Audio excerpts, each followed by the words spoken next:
From the Understood Podcast Network, this is How'd You Get That Job? A podcast that explores the unique and often unexpected career paths of people with learning and thinking differences. My name is Eleni Matteo, and I'm a user researcher here at Understood. That means I spend a lot of time thinking about how we find jobs we love that reflect how we learn and who we are. I'll be your host. Julia Schifini is a podcaster.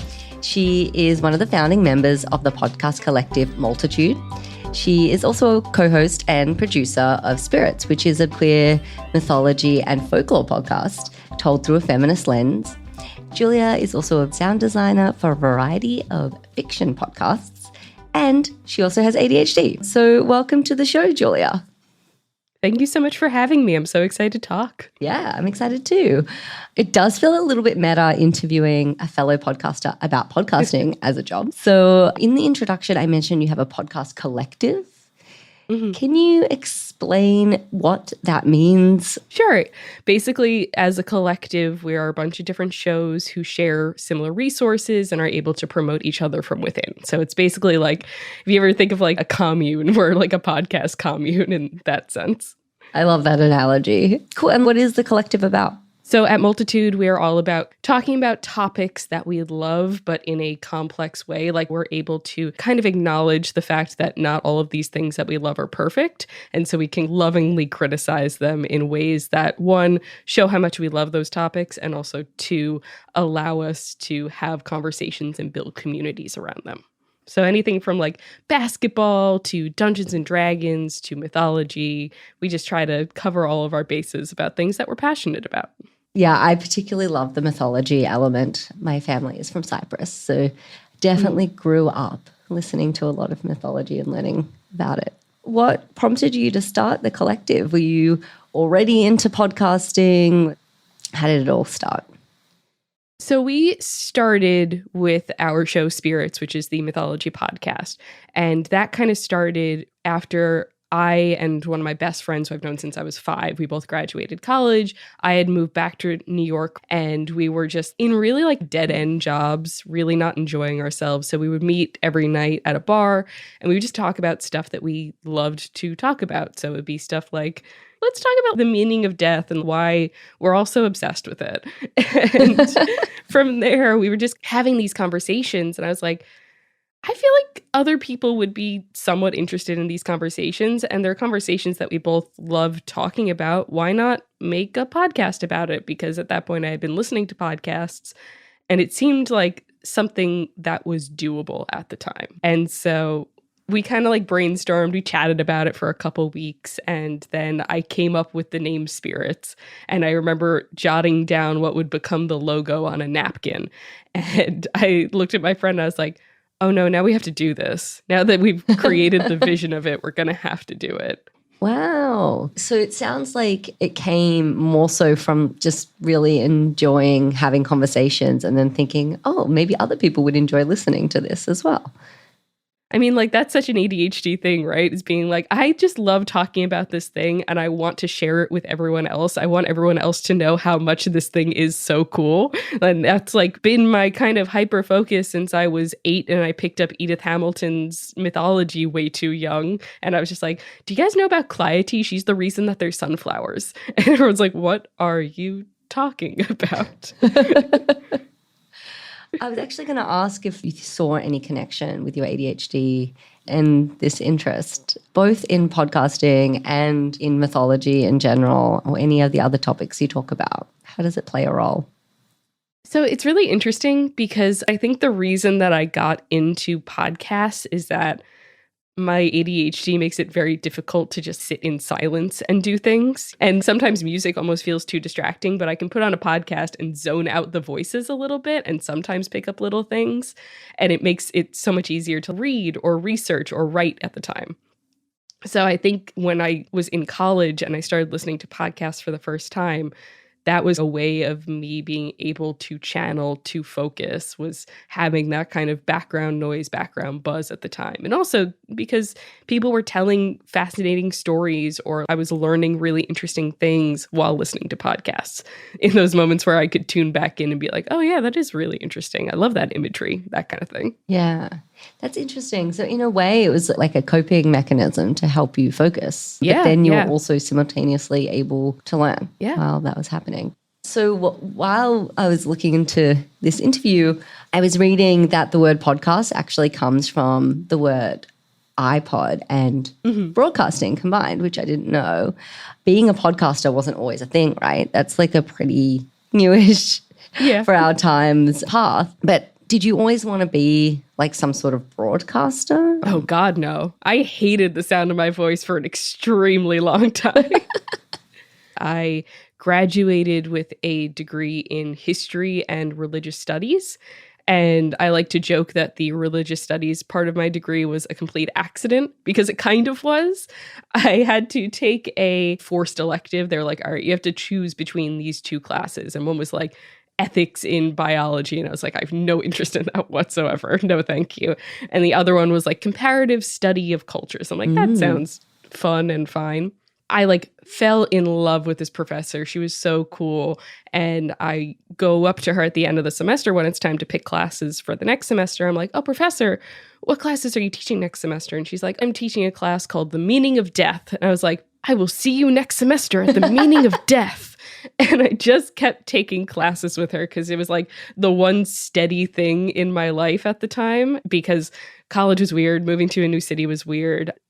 A lot of my ability at the time to keep my ADHD in check was structure. And so going away to college, I kind of lost all of that structure. And like, I didn't do bad my first semester, but I did fully miss a final my first semester. I was like crying in the registrar's office trying to get things sorted out. But I had lost a lot of that structure going to school. And so finding this professor my first semester helped me get my structure back, knowing that at least every semester I'll be able to see Professor Seta. So it ended up working out pretty well.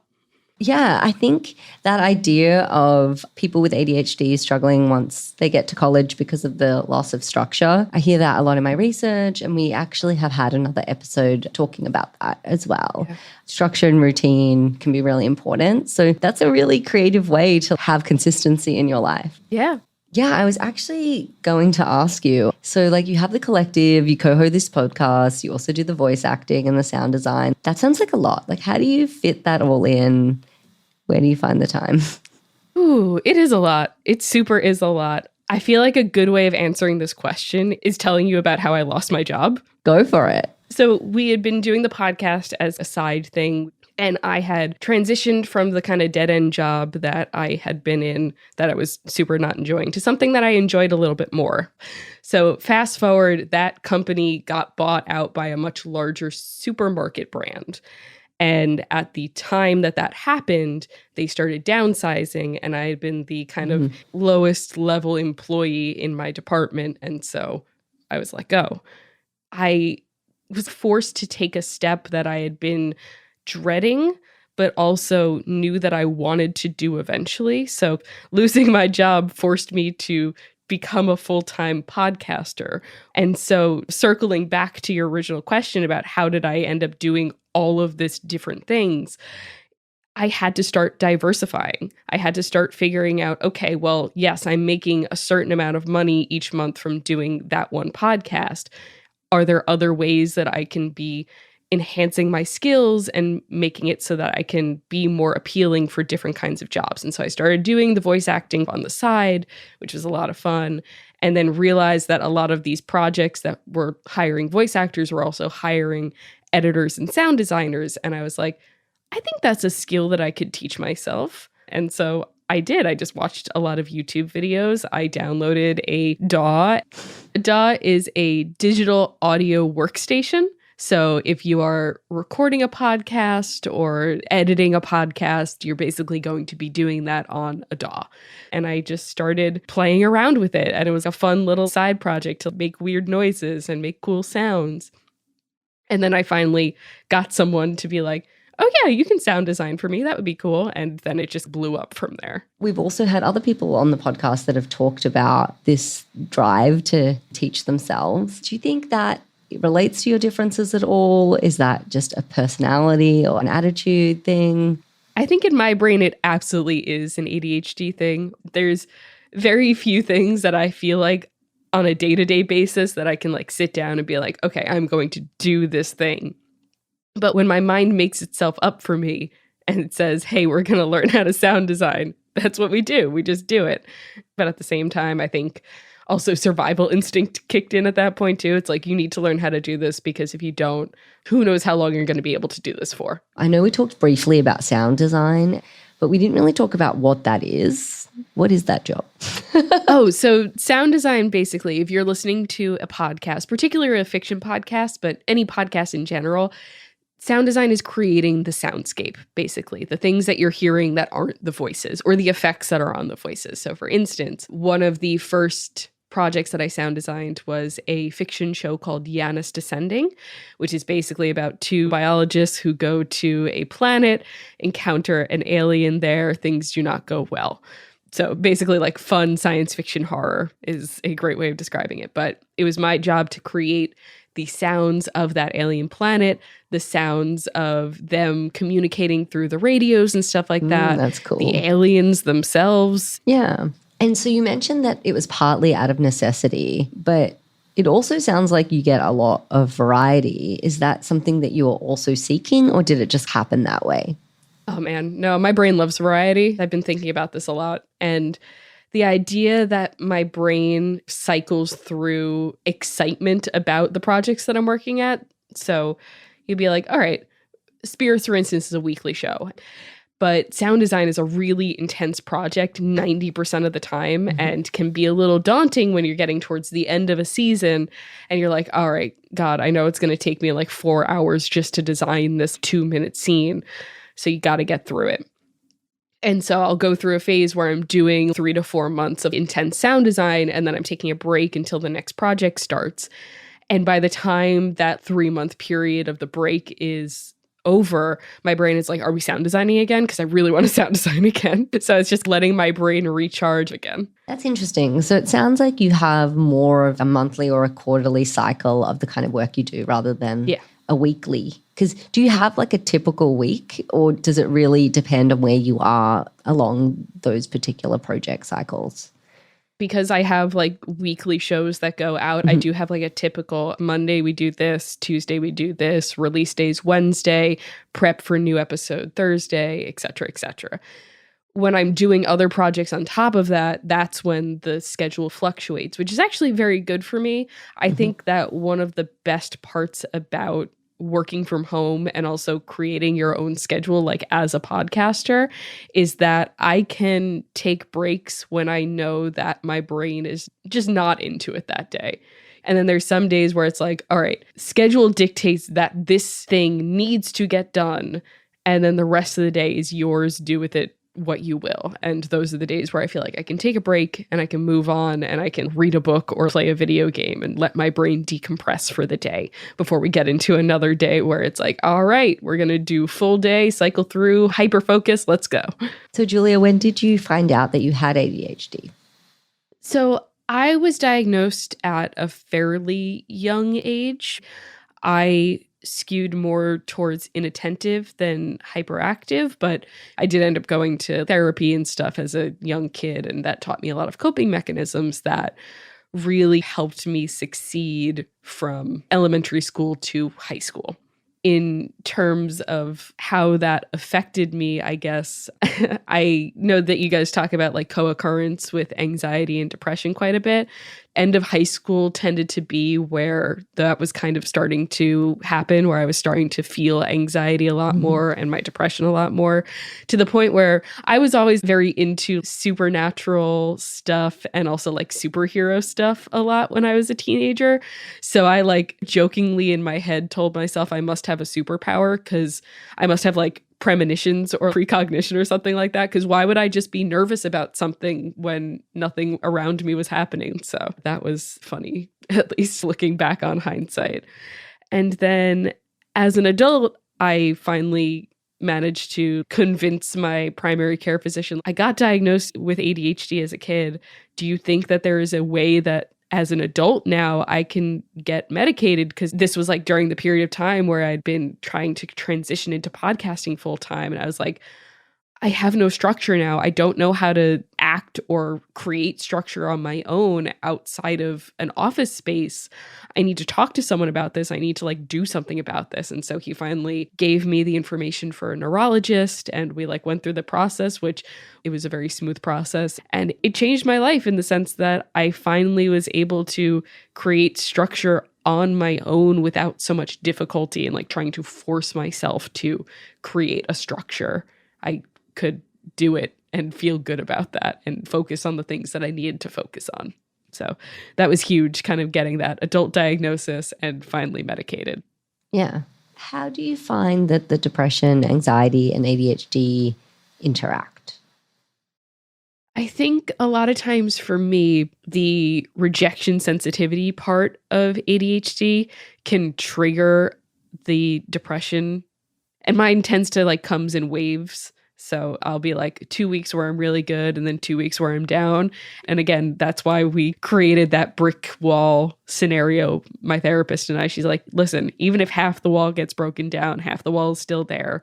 And it's going to be not as difficult as rebuilding the wall from scrap.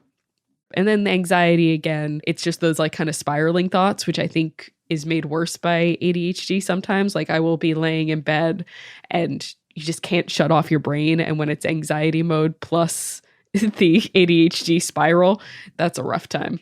I found that for me at least, and I know this isn't for everyone, but like reading really helps me hyper focus on one thing and stop the spiraling. Yeah. I mean, that's a really healthy coping mechanism. Are there other ways that you think your ADHD shows up at work? Like I know you talked about the hyperfocus. Yeah, I run the social media for the Spirits account and stuff like that. And oh boy, rejection hits real hard when people can just tweet their criticisms directly at you. That's rough. And like social media is rough, but when you're putting yourself out there and trying to teach people on a weekly basis, sometimes you mess things up. And I am trying to be more accepting of the times where I mess things up, but it hurts real hard. Even the nicest of criticisms can really bring your whole day down, which is tough. Yeah. What do you do to cope with negative emotion? Oh boy. Bless my therapist because she's a delight and a wonder. But we talk about how a lot of self-esteem is building a brick wall. A lot of your bricks are central to your foundation. And when someone knocks against that brick wall, they might loosen a brick or two, but the whole wall doesn't come crumbling down. So I try to conceive of it as that brick wall in my head, being like, yep, all right, a couple of the bricks from the top fell down there, but we can rebuild. And I know it doesn't sound conceited for anyone who understands where I'm coming from, but I do have a folder of all the nice emails that people have sent about the show and like all the compliments, like you've improved my life kind of things. And those really help because sometimes that self-doubt really does come in, and it is nice to be reminded that people love the show for a reason. Yeah. I mean, that's such a lovely idea to hold on to affirmations or print them out and have them available. So you have something you can immediately turn to if you're not feeling great or if someone says something hurtful. It's helped a lot to truly be able to call upon support, and just good vibes really can help turn it around when you're just feeling frustrated with yourself or down on yourself. Well, thank you for sharing that. I think that's a useful visual as well with the brick wall. I might even use that for myself. I hope so, yeah. So do you have a favorite show from the collective? Oh, no, you can't ask me that. They're all my babies. They're all my friends. I think if you're going to be giving the collective a try, just find something that is a topic that you're super interested in. And like I said, we run the gamut from like mythology, we have a basketball podcast, we have a fiction podcast, we have Dungeons and Dragons, we have world building and science. We have everything. You'll find something that interests you if you just go to multitude.productions and just check out our shows. I know that you mentioned you had an interest from a young age in mythology and folklore. Have you always been someone that has niche interests? My friends will look at me and be like, Julia, you trained in professional wrestling for 2 years. You do embroidery. I feel like I look back at my life and I can look at like my Instagram, for instance, and be like, oh, that was a fun 6 to 8 months to 2 years where you were really interested in mushroom hunting or something like that. And I definitely think that's an ADHD thing, is to have that fixation for a limited amount of time. Be like, all right, that was fun. We're moving on to something else now, though. So I've definitely had some weird, interesting niche interests for sure. 100%. So you mentioned wrestling and mushrooms there. Is there anything that you want to get back to or that you think might turn into a podcast? Building on that, have you gotten any inspiration from like any of your interests for the collective, things that you want to showcase? Absolutely. There are certain things that I want to get back to. A big reason that I stopped doing professional wrestling because there was a pandemic all of a sudden. And so getting face to face with some sweaty people seemed like a bad idea at the time. I toyed with the idea of doing a wrestling podcast, but yeah, every once in a while, I'll just have this idea that pops into my head and be like, can we make that into a podcast? And then whether or not it stays around for an extended period of time and like stays in my brain is whether or not I feel like I can develop it into an actual show. Like spirits, mythology has been my thing for years and years and years. It's like the one hyperfixation that has stayed around over the course of my entire life. So that made the most sense when we were planning a podcast to be like, that's the topic that we're going to talk about. With everything else, you know, things come and go, and that's just a real big ADHD mood. So this podcast is an extension of my day job as a user researcher. It is a little bit more of a creative side project. And I know that you also talked about that's how you started. But do you have any hot tips for me or other aspiring podcasters that want to get the podcast off the ground or make it more of a full-time gig, be successful, especially if they have ADHD? I will say we have a bunch of free resources at Multitude's website that I would highly recommend people check out. It's got everything from like marketing advice to how to get started to budgeting and stuff like that. Great resources. It's multitude.production/resources. Check those out. From my personal standpoint, if you are looking to start a podcast and you're an ADHD person like me, my biggest advice would be find the topic where your voice is unique and individual. There are, for example, a million true crime podcasts out there, right? Find what your voice can tell specifically and tell that story or tell that perspective and create it from there. Create it from what you can do yourself and why you're unique and why you should be the one telling the story. That's the biggest thing for me. In terms of if you're trying to transition from side job to career in podcasting, one, make sure you're ready for it because it is an interesting and volatile field. And two, make sure you have a support system because the biggest thing for me in podcasting is being able to turn to my team or turn to my friends and be like, hey, I can't do it today. Can you help me pick up the slack? So find that team, find that support system, and I think you'll be okay. Thank you so much for being here, for having this conversation with me and for sharing all your stories. It was my absolute pleasure. Thank you for having me.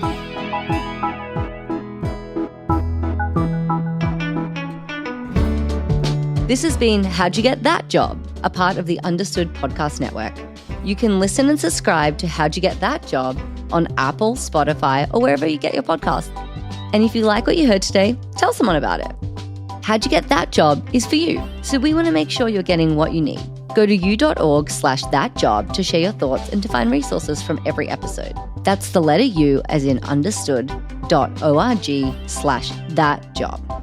Do you have a learning difference and a job you're passionate about? Email us at thatjob@understood.org if you'd like to tell us how you got that job.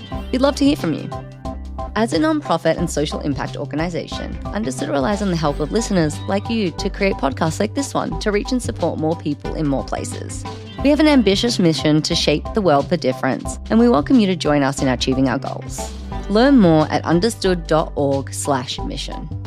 How'd You Get That Job was created by Andrew Lee and is produced by Gretchen Viestra and Justin D. Wright, who also wrote our theme song. Laura Key is our editorial director at Understood. Scott Cashier is our creative director.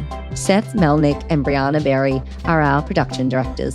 Thanks again for listening.